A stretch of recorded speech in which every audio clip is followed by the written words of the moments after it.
Hello everybody, this is Michael, KE4EST. Welcome back to the channel. And today we are going to restore this Channel Master multi-band radio. It's let me bring it up closer here. You can see if we put it in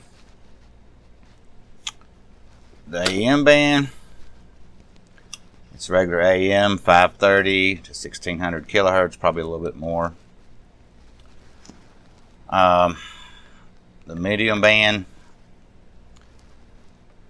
starts off around 1.6 megahertz, which is right above, AM. Goes to 4.5 megahertz or 4.5 megacycles. This one actually says megahertz. This came out in the early 70s, around 1971, so they was calling it hertz by then instead of cycles. And then the shortwave, they're calling shortwave band, starts around 4.5 and goes all the way up to 12 megahertz. So you're kind of limited there on the shortwave part, from about 1.6 up to 12 megahertz. So, and of course it's AM only. And then it jumps from 12 megahertz all the way up to FM, which is 88 megahertz, and goes up to 108 megahertz. And then public broadcast, I guess is what they're calling it. Public band 1 starts off around 28 megahertz, which will give you 10 meters. Of course, like I said, this is only AM only. Up to about 50. So right before you hit 6 meters, so you got this here, which not a whole lot of activity on, but it's there, or at least not a whole lot of activity nowadays. And then public broadcast or public band 2 starts off showing 145. I'm not sure what the I've got the part of a manual on this. Actually, I have the manual on this. I'll have to dig that up. Goes from 145 up to 175, so about 2 meters, and your public broadcast bands and NOAA weather radio and stuff like that's all here.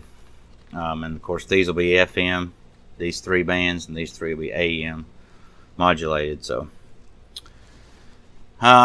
this one is, as you can see, is really beat up. Let me bring this camera up a little bit here. You can see this one's really beat up, really dirty. The story behind this one is my brother gave it to me, and I can't remember if he said he got it, somebody had left out something by the dump, or somebody gave it to him, or whatever. But when he gave it to me, I've had this for a few months, and he asked me if I wanted it, and I looked at it, and I started saying, and then I said, wait a minute.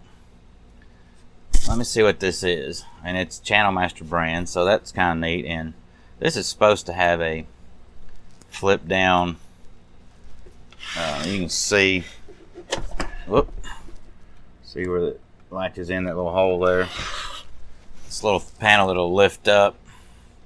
You can close down once you got it playing, but you can lift it up and it'll show you like a picture of a world map, things like that. So that was missing. And like I said, it's pretty rough. As you can see here, this is volume, but you can barely see anything left of the word volume. And it's got a slider for volume. And this is your tone. You can actually still see that. And then it does have a squelch, which is nice. I had a couple of these in the past when I was younger that didn't have a squelch. And it was really neat because sometimes late at night I would take it when I was really young and listen to some of the ham radio operators. Say on around like on 2 meters, and I would go down, put it on this band here, and I would tune in. That's the first time I tried that. That actually works. The dial cord ain't broke. I tune this down here to where about a local repeater was at, and then I would listen. Just listen to the guys talk, because back then 2 meters was just booming. I mean, the time, there was a lot of activity, the older guys throughout the day on 2 meters.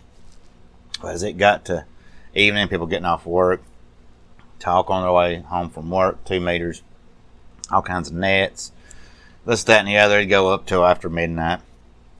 Sometimes 1 o'clock in the morning, it would just stay busy. A local repeater here would just, 2 or 3 local repeaters, they would just stay constantly busy. So it was neat to tune in and kind of lay there, plug in headphones, and just lay back in bed and listen to them a little bit as I was going to sleep or getting ready to go to sleep, whatever. Because I was still living at home then. My dad and mom was like, hey, time to shut the lights off, all this. So I'd lay back and listen to it. It didn't have squelch. That was so annoying. When the guys would stop talking, of course, I'd and I'd grab the volume, turn the volume down. Well, so the volume on this one's over here. I'd start to grab, turn the volume down, and then I'd hear him come back. Oh, gonna bring the volume back up. So, I mean, that was kind of annoying. This one's got a squelch. So, and I'm assuming the squelch, and looked at the schematic or looked at the book yet, but I'm assuming I just got a book on it, so I want to see about restoring this thing. The squelch probably only works on these 2 bands here, but we'll see. We got our frequency control here, and then this changes your different bands, and it looks like all those are working, popping in and out. They're supposed to. I'm sure it needs a lot of cleaning. Got a dial light and all that. On the side of it here, AC, DC, as it takes batteries, your earphone. Nothing on that side. On the back, it is nice to have a, if you're going to use the rod antenna, so you got this jumper, take it out, and if you're going to hook up something like, for AM or whatever, and then this will be your ground, here will be your FM, and this, I guess, is your AM. But you can probably see here, it had a antenna that, extends out, but you can see it, at least that still rotates in there. That's broke off. So, let's open this thing up and see. I've not had it open yet. These 2 screws up here was missing when I got it. And I've got also, another thing it took time to restore this was waiting on another donor.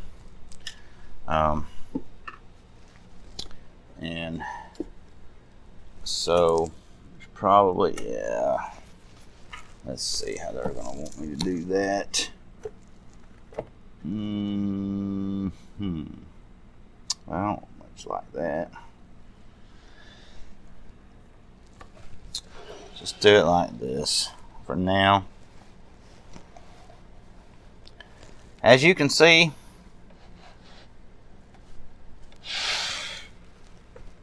there's not a whole lot to it. Here's your rod antennas or your different bands, your AM and your shortwave bands. This here would be your AM broadcast band. This would be what they're calling shortwave or medium band. And this would be the shortwave, goes up 12 megahertz. I'm assuming, just from the size of the wire and how many turns of wire they've got on here, I'll have to definitely,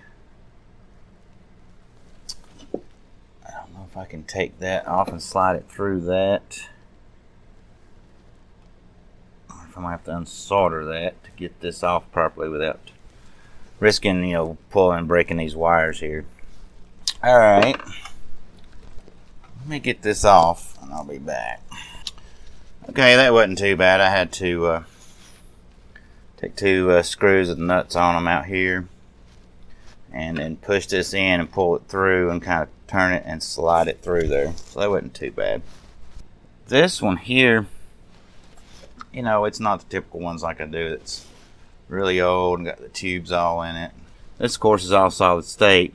Pretty good strain relief. There's a lot of cleaning up that needs to be done here. Got modern resistors, so they're probably okay. All the Capacitors are this type capacitors, and so far, there's a couple electrolytics there, but they're real low voltage, a lot more modern. Hell, from the 70s modern anyway. They're probably okay. On this board here, looks kind of like an IF board or something. Them are all. Well, there's one little electrolytic there. I'm guessing. Let's see. Yeah, there's a transformer back there. I have to unscrew and take out this battery compartment. I'm trying to see if there's a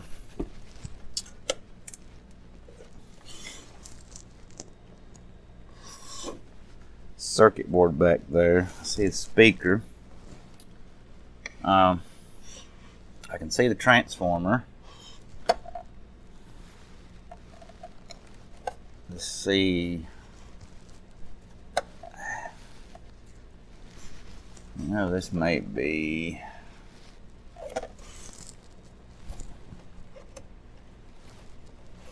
No, there's got to be another circuit board. Alright, let's see if we can get in there. See what's behind this battery box. Maybe something else going on, or I'm just not seeing it.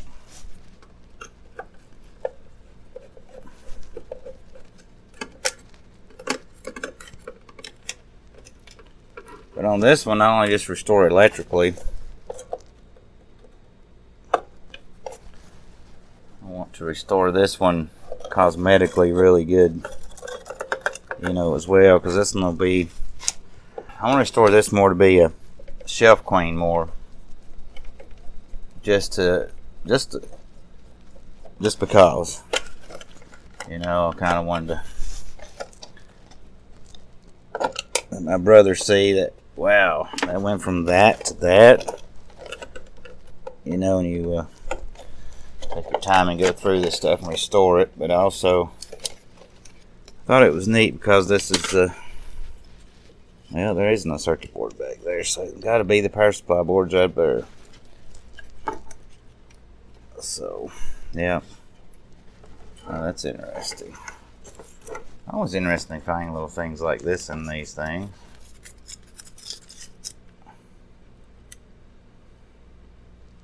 Radio Shack part number. Radio Shack part number. Somebody's replaced something. So, what I've done is take out this here just to see if there's anything back there that really need to be. Well, it's out and be cleaned up. And of course, you can see the transformer down here. So, and now you can see the wires go up and around to it. It's a speaker there, but coming out these three wires on the secondary side. You see the primary side's coming over here to where this line cord is. And it's just tied like that with a ground going up to the chassis. And right here, you can see I'm moving the line cord going up to the antenna jacks on the back. 8 ohm 2 watt speaker. But this here will be our power supply right here. So let me get this out. There we go. Yeah, look at all those capacitors, diodes. So definitely on the power supply where it's dealing with higher voltage. Not super high voltage, but it's the power supply section. Well, it's got a lot of filtering in there, so that may be a good thing. I'll probably change a lot of these capacitors out. The discs are probably okay. I'll test them. Let me show you the bottom here. It's Channel Master, as it said, you've seen the title, the Channel Master 6247. 6-band 4 radio. Of course, the blah blah blah, don't get it wet. Qualified personnel to replace the pilot lamp because it's soldered into place. Okay, frequency range is 530 to 1600 kilohertz, 1.6 to 4.5 megahertz, 4.5 to 12 megahertz, just like it shows on the front. 88 to 108, 28 to 50. Yeah, it does start at 145 to 175. And FM, PB1, PB2 is kind of scratched. It's got a 10.7 megahertz IF. AM, medium band, and shortwave band has got a 455 kilohertz IF. Well, that's pretty standard. Made in Japan. Hey, it's got a 90-day warranty on it. Anyway, so there's this, the 6247 Channel Master 6-band portable radio. And see if I can do some magic to it. Like I said, I've got a donor radio. It's gonna have to do a lot of cleaning. This panel it's really hard to see on camera. If I turn it sideways, see them dents in it, or it's had a rough life. So maybe I can see if what this is, and see if this is rust or if this is some kind of just dirt on it. And may have to. Ooh, got a shiny spot, but that brown ain't coming off, is it? Pull this off. May have to put this on something and roll it out, flatten it out. Put this on a hard surface, and then take another something, roll it or beat on it really heavy. It's got a lot of cleaning to do. Or if the other radio's got a better cabinet, I may change out the cabinet. May change out knobs, buttons. See how this part here, so you can see how that moves. Maybe you can see that this just behind these knobs and stuff. There's this little piece of panel in there. It's probably glued in. You have to very carefully run something in there flat, back and forth, and pop it off, and glue another one in. So between the two radios, see if we can make a good one and go over some of the alignment procedure and all that, and clean all this up, things like that. So that'll be, yeah, that tube's empty. That ain't nothing in there. Yeah, the tube's definitely empty. This just definitely broke off because I've tried pulling, that ain't. But anyway, so there it is, 6247 Channel Master radio. See what we can do with it, and come back in the next video and see how much I can work on it and make it look a little prettier and make it work good electrically, and see cosmetically if I can make it look a little better and work a little better, and put it up on a shelf or use it or whatever. But anyway, until the next one, this is Michael, K4EST 73.